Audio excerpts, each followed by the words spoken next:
पार्वती जी का स्वरूप है बेलपत्र इसलिए, मां लक्ष्मी का स्वरूप है बेलपत्र इसलिए, या भगवान शंकर वन में निवास करते हैं, जंगल में रहते हैं तो बेलपत्र से उनका श्रृंगार हो जाता है इसलिए?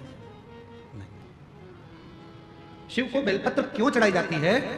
हम जब अपने मन का कोई बात खुद नहीं कह सकते तो ये बेलपत्र को जब हम स्पर्श कर कर हृदय से बाबा को दिल से, भले कुछ मत बोलो, पर आप एक बेलपत्र जब शिव को चढ़ाते हो तो आपकी जगह ये बेलपत्र शंकर भगवान को शिवलिंग पर चढ़ते से ही आपके बारे में कहना प्रारंभ कर देती है कि आपकी मन की दशा क्या,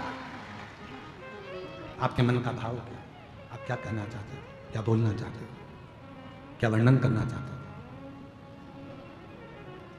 तो कहा गुरु जी हम कैसे मान सकते हैं, कोई प्रूफ दीजिए।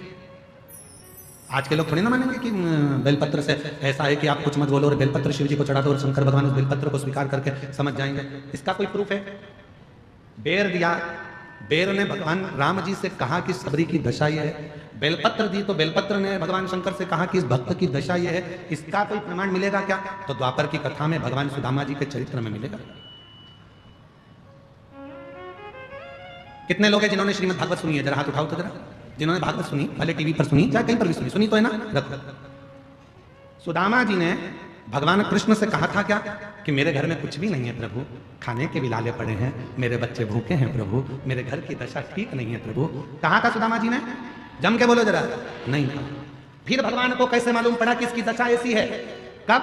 जब सुदामा जी की पत्नी सुशीला पड़ोसी के घर से चावल मांग कर लाई, तंदूल लेकर आई, वो तंदूल को अपने साड़ी के पल्लू में फाड़ कर उसमें रख कर जब पति को बांध कर दे दिया गया और वो लेकर गया पति, और पति ने जब तंदूल को निकाला उस तंदूल के दाने को देख रहे थे और तंदूल फाँकने के बाद जो साड़ी का पल्लू था उस पल्लू को देखा तो भगवान ने दशा जान ली कि सुदामा की क्या है। उस तरह से समझ में आता है एक बेलपत्र जब हम शिव को देते हैं बाबा हमारे घर की दशा जान जाता है, हमारे मन का भाव पहचान जाता है और बाबा हमारी झोली भर देना चालू कर देता है।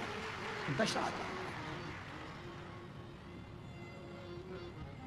बहुत दिन हो गए भोले से बिछड़े, बहुत दिन हो गए नहीं हो गए, बहुत दिन हो